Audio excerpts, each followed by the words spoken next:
مولانا جلال الدین رومی نے ایک مثال دی ہے. حضرت مولا روم رحمت اللہ تعالی علیہ فرماتے ہیں کہ ایک بچہ امیر باپ کا بیٹا تھا تو خراب ہو گیا.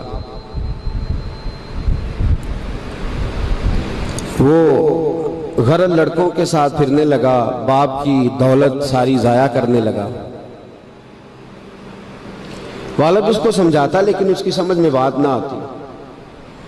ایک دن گھر کے اندر کنواں تھا. جو امیر لوگ ہوتے تھے وہ گھروں کے اندر کنواں کھدوا لیتے تھے. کیونکہ امیر تھا تو گھر کے اندر کنواں تھا، اس کے قریب اس نے اپنی چارپائی الٹی کر کے بچھا لی. بیٹا شام کو گھر آیا تو کہنے لگا بیٹے کنگال ہو گیا، دیوالیہ نکل گیا، کوئی حال ہی نہیں، میں بڑا پریشان ہوں، شام کی دوائی کے بھی پیسے کوئی نہیں، جا کہیں سے 2 آنے لا، میں نے دوائی لینی ہے. اس نے کہا ابا جی مسئلہ ہی کوئی نہیں. دوست کے دروازے پہ دستک دی. دوست باہر آیا، کٹھے کھاتے رہتے ٹکے بٹیرے.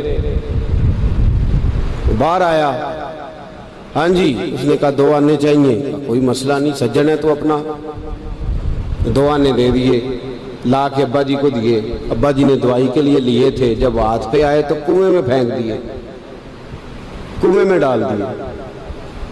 چپ کر کے چلا گیا. سویرے پھر ابا جی نے کہا بیٹے 2 آنے چاہیے، شام کو دوائی لینی ہے.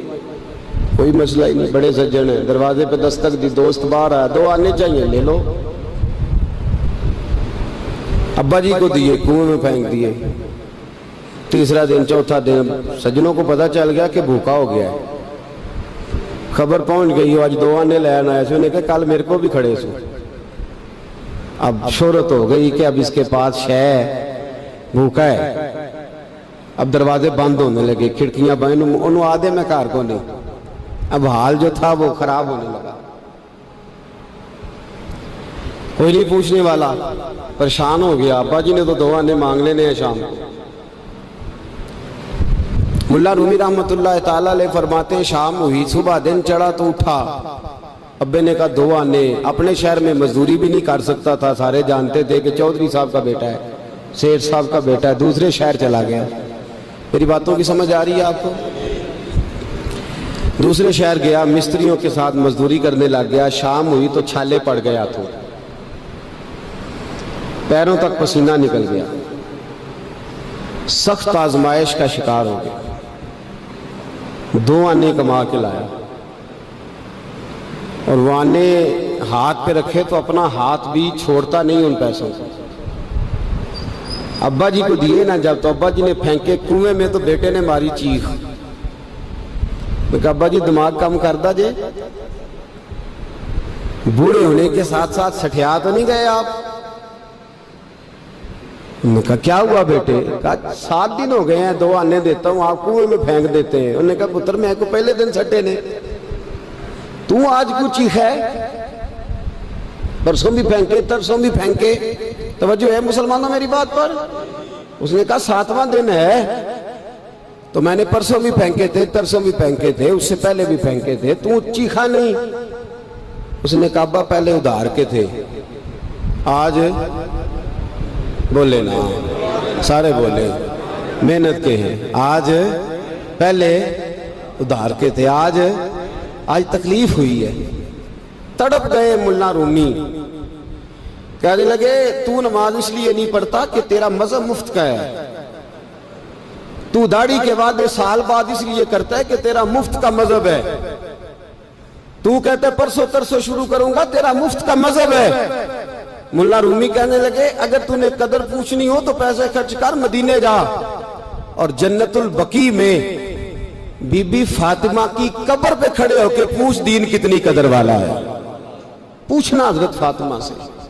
اور پھر سیدہ فاطمہ تجھے بتائیں گی کہ میں 5 سال کی تھی جب سے مصطفیٰ کے وجود سے اوجڑیاں اتار رہی ہیں، اور اس دن سے لے کر اپنے حسن حسین تک میں نے کوئی شے نہیں بچائی. مسلمانوں نماز نہ چھوڑنا، یہ دین ہم نے بڑی مشکل سے حاصل کیا ہے. مسلمانوں قرآن نہ چھوڑنا، یہ دین بڑی.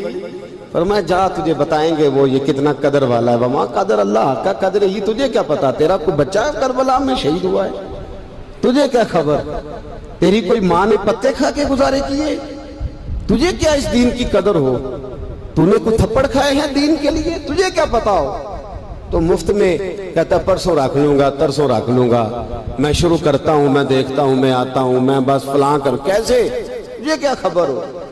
دین نبی دا او کی جانن دنیا دار کمینے، دین نبی دا جانن والے سو گئے وچ مدینے. کیسے قدر کا پتہ چلے؟ پوچھنا حضرت بلال سے کتنا مہنگا ہے یہ. حضرت عمار بن یاسر کی قبر پہ کھڑے ہو ملک شام میں جا کے، وہ تجھے بتائیں گے دین بڑا مہنگا ہے، بڑی مشکل سے لیا ہے، بڑی مار کھائی ہے.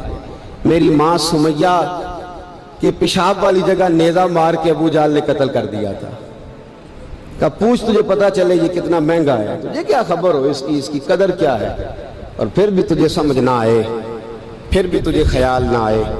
تو مولانا رومی کہتے ہیں کبھی سیدہ ختیجۃ الکبریٰ سے پوچھنا، نبی پاک تجھے اپنا درد نہیں بتائیں گے، ختیجۃ الکبریٰ بتائیں گے کہ ساری رات رسول رحمت جا کے کہتے تھے یا اللہ میری جھولی پھیل گئی ہے، میری قوم کو ہدایت کا نور دے دے. رات روتے گزر جاتی تھی، دن پتھر کھاتے گزر جاتا تھا. مفت کا دین آیا، کر لیتے ہیں، سوچ لیتے ہیں، سمجھ لیتے ہیں. دماغ انگریزی، ذہن انگریزی، لباس انگریزی، چہرہ انگریزی، اٹھنا بیٹھنا انگریزی، طرز حیات انگریزی. یہ مسلمان ہیں جنہیں دیکھ کے شرمائے یہود. سویرے موٹر سائیکل پہ بٹھا کے جاتے ہیں سکول چھوڑنے بیٹے کو، اور ادھار پیسے لے کے فیس جمع کراتے ہیں. لیکن قاری صاحب کے پاس بچے کا مخارج ٹھیک ہوئے ہیں کہ نہیں، اس کی کوئی فکر نہیں کسی کو. قرآن شریف ہے، قاری صاحب پڑھانے آئے ہیں سائیکل پہ، بیچارے 1000 روپیہ لینا ہے انہوں نے، وہ باہر کھڑے ہیں دروازے پہ، اور نواب صاحب کے بچے اندر بیٹھے. وہ کہتے ہیں اوہ قاری صاحب تو ہم دسنا یاد نہیں رہا، بچے دے پرسوں دے نان کے ٹر گئے نالے تسی تے قاری ہو، ایڈے کو قاری ہو، چھوٹے جے مسجد دے مولوی ملوانے، پھر آجے پھر کیڑی گل ہے. ہاں وہ ایم ایس سیٹ والا ٹیچر ہوتا تو اس کو پہلے کال جاتی یا آج آپ نے نہیں آنا. آپ کما قدر اللہ حقا قدر ہی. مسئلے پوچھتے ہیں لوگ، مسئلے کہتے ہیں جناب دعائے قنوت نہ آئے تو وطروں میں کیا پڑھنا ہے؟ میں نے کہا جنازہ پڑھ لو اس قوم کا جس کو 48 سال کی عمر میں بھی دعائے قنوت یاد نہیں ہوئی. ابھی بھی منت کے ساتھ تمہیں کہا جائے کہ دعائے قنوت یاد کر لو. ابھی بھی جس کے گھر میں کار آتی ہے وہ چلانی سیکھ دیتا ہے یا پڑوسی کو دے دیتا ہے؟ بولے نہیں ادگوانڈیاں نوں دیندا ہے، مینوں نہیں چلانی ہوندی، تسی رکھ لو. عجیب تماشا ہے. نماز کی باری آتی ہے تو کہتا ہے کوئی نہیں قاری صاحب جو پڑھیں گے میں پیچھے پیچھے ٹھیک ہوں، مجھے کوئی ضرورت ہی نہیں یاد کرنے کی.